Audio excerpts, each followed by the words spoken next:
fresh off the plane from his maiden Congressional Cup Crimson Blazer. We've got 23-year-old Australian, the man of the moment, Cole Tapper. Welcome to the channel, Cole. And you've not got your blazer on, mate. Where is it? Thank you, Lewis. The blazer unfortunately traveled back in my suitcase, very wet from an unfortunate swim in the pool, but I am told by the dry cleaners it may be savable, so we'll see.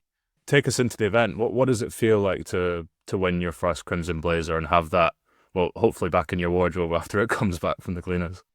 Yeah, I mean, I feel, looking through the list of the names before me, I feel pretty honored to be among some of that company. You know, there's some pretty amazing people who have raced it, and John Bertrand, sent us a message being like, "Oh, awesome work, boys," and he's raced in it, and there's some pretty awesome people, and so for that, whatever it means, we're so grateful to have done that. And then I've done it 3 times now. The first of which was my first major match racing regatta on the World Match Racing Tour, and we qualified through the FICA Cup. And the boats are very different to anything else that we sail. So that 37-foot, they're solid fiberglass, they're very wide, and coming from, learning on Elliott Sevens at the CY, and they're pretty light little sports boats. It was a big adjustment. And also just the level with, you're talking to media, doing press conferences, and there's a lot more stuff around the regatta that sort of woke me up to that. And it was good to have a couple goes getting your head around how it works before this year. You've won it on your third go, which is pretty impressive. Eric Monin, who won it last year, I think it was his 11th attempt that he won it, and you've done it in 3. So it's pretty impressive to be able to do it that quickly, with the Congressional Cup being such a different event to all the other ones, as you say. Yeah, certainly. I mean, it's still definitely a little bit of a surprise for us, but it was something that we knew we were capable of. And I think last year, us to end up on the podium was a really, really big improvement on the year before, and we just wanted to keep that momentum going. And basically, we got halfway through the event this year, and although we weren't in a materially different spot on the leaderboard, we knew that we had a lot left in the tank. It's one of those regattas, 5 days long. You're getting back into the boats, which most people don't get the opportunity to sail a lot. So it's all about building momentum throughout the week. And this year, when we got to that sort of semi-final stage, it felt like we still had a bit more to unlock. So the vibe on the team was really positive, and that was the key difference, I think, was just timing your run, basically. Yeah, well, it's an impressive feat, and we'll step back a little bit and find out where you came from. How did you get to even your first Congressional Cup? Where did it all start for you, Cole? Yeah, so for me, I picked up sailing at school. I played cricket for 1 year and basically learned pretty quickly that I wasn't that coordinated, and maybe I should try looking at something else. And my brother signed up for after-school sailing, and I have a bit of a habit of copying what he does. So I tried that out, and on my first time out, I was in a plastic opti, and the older guy who was sailing, who was driving, I was just sort of like lounging in the front. He got concussed, and we were like drifting in, so it wasn't exactly a glamorous start, but I thought, oh, this is pretty exciting, and I like being around the water. So it started there, and then kind of grew outside of school, and doing teams racing is kind of where I like really started to love the sport, mucking around with the rules, and getting to bend other opponents to your will, or getting absolutely pumped in a mark trap, and the screaming and all of it is pretty fun. So yeah, that's when I really started to fall in love with the sport.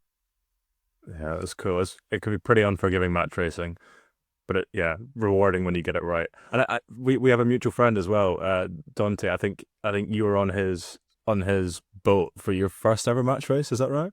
Yeah, that's right. I don't know. I was maybe 14 or 15, and I had basically no idea what was going on. I was just there to call out the time for them.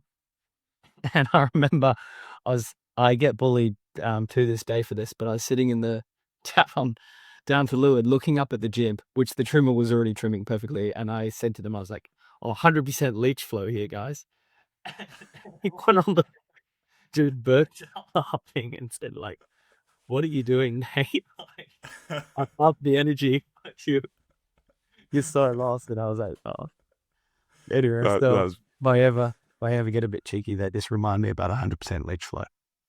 that's good. Well, it's always good to stay humble with these things sometimes. And I mean, look at you now. You can probably tell them to stuff it now that you've got a crimson blazer in your wardrobe. It's brilliant.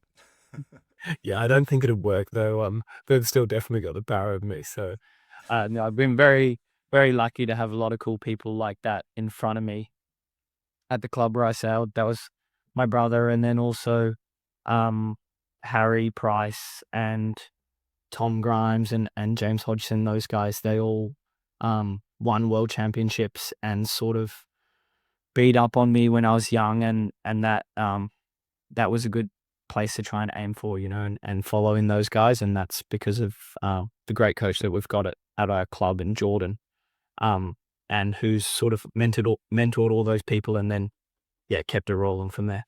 Jordan was on board with you for your first Congressional Cup. Yeah, he Wasn't he? So was. he's been quite close to your journey, hasn't he? Yeah. He decided at the end of that regatta that he preferred to use hindsight to make decisions rather than make them in the moment. And but yeah, Jordan came with us to the last two as well, and he's been a massive help for us because uh he knows in the key moments what to say to me. I think we learnt it in I was doing a Gov's final and we were down 2-0, and I said to him, Jordan, like, I know I'm sailing terribly here, like I just want to hear it from you, because he was being really supportive at the start. He's like, oh, like, guys, you're still in this, you can do it, like stuff like that. I'm like, I know we're battling here, like Sure. just give us the hard truth. And then he just sort of blew up at me, started yelling, and gave me this whole list of things. And then from there, like the next race, we just got better and then better, and then so that's sort of been the secret to us coming back from bad situations like that is him giving us the hard truths. And generally, I'll know them, but need to hear them again, and then he'll throw in a few more. So yeah, he's been pretty awesome. Just moving on from your the start of your journey and into the lead up to the Congressional Cup this year, you had a pretty tough warm up event at the Macau Match Cup. I think you actually went in top ranked, but you finished eighth. How Yeah. was that for your preparation for the Congressional Cup? What did you take away from that into this event?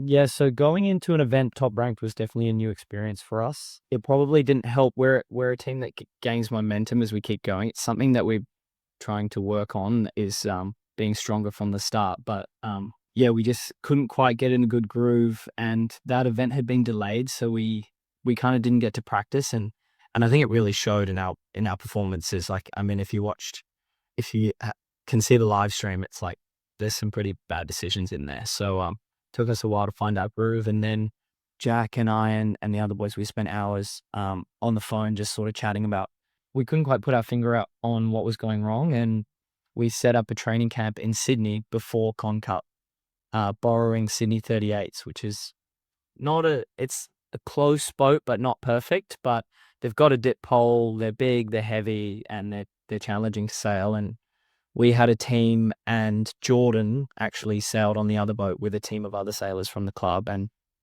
we set up and ran like a camp to practice for a couple days, and then had a week off before we flew to LA. And I think that was like just huge for us.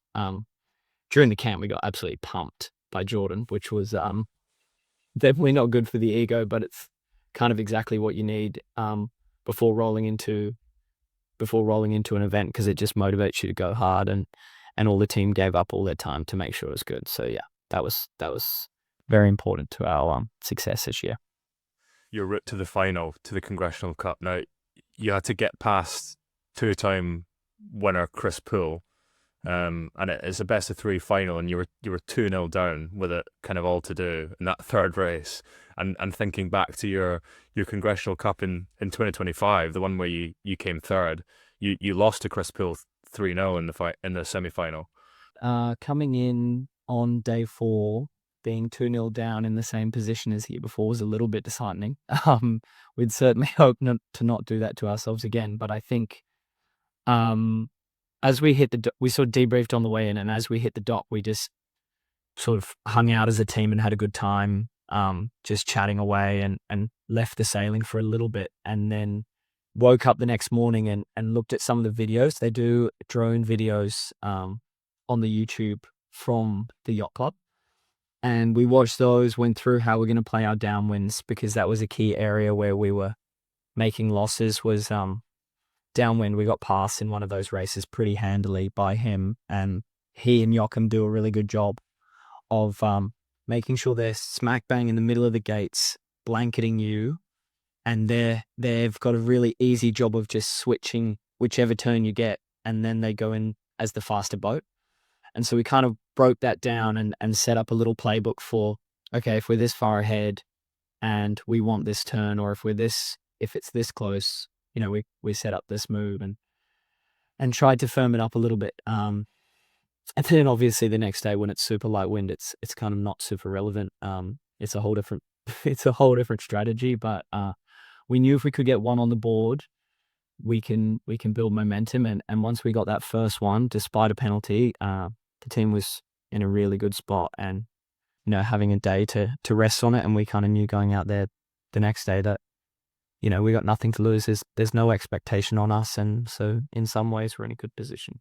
So yeah, take us into what it takes to win a Crimson Blazer. We had one of our video editors, David Simmons. He was actually on board your boat when you crossed the line in the final, and he gave us a little bit of inside scoop and how you kind of operate as a team. You know, you're joking around before the start, and you have this switch where you turn on and you go into sort of race mode, and that's you. Well, yeah, exactly. I mean, that was part of our mentality, is sort of like, we're here because we want to sail with each other, and we're here to have, you know, race very hard and take it to the best guys in the world. But we're also here because we enjoy each other's company on the water, and we think that we wouldn't change anyone on the boat. So, yeah, I think that was like a major strength of ours, is being able to lean on each other in those moments. And I mean, George, our main trimmer, he used to sail with my older brother.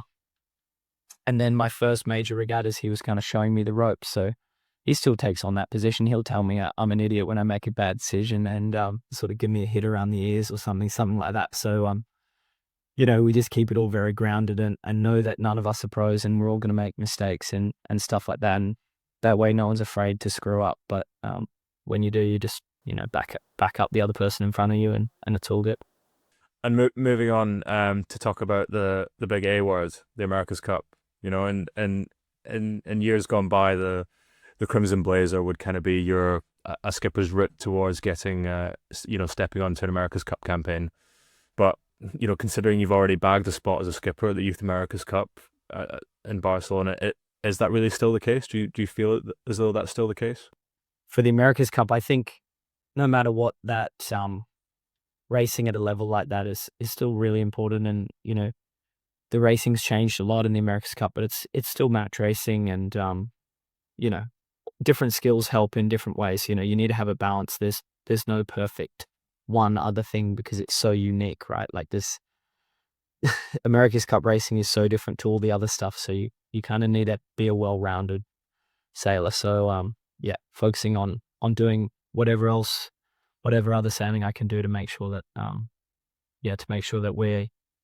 we're ready if someone wanted us. And be honest, have there been any phone calls? I know it's probably it's sailing's worst kept secret, and it slipped through the America's Cup official channels that Australia are challenging for the 38th America's Cup. Now, have there been any phone calls? I mean, it's all still speculation for now. But I am still of age to be a youth sailor, and if that happens, that's awesome. Or to be involved in any way, if it does happen, would be pretty special. So I just think it's a huge thing for Australia if it does happen. So there's a lot of history for our country, and a lot of passionate people in Australia that want it to be done, and also a lot of awesome sailors floating around who are, you know, at the top of the sport. So it's pretty cool, and to see them race or to support it in any way or be involved, you know, that would be awesome. Nice one. Well, cool. Thank you very much for your time. It's been an absolute pleasure to talk to you. And yeah, we'll be following your journey closely at the foil, and yeah, wish you all the best for the future. Thank you very much. Yeah, loved it.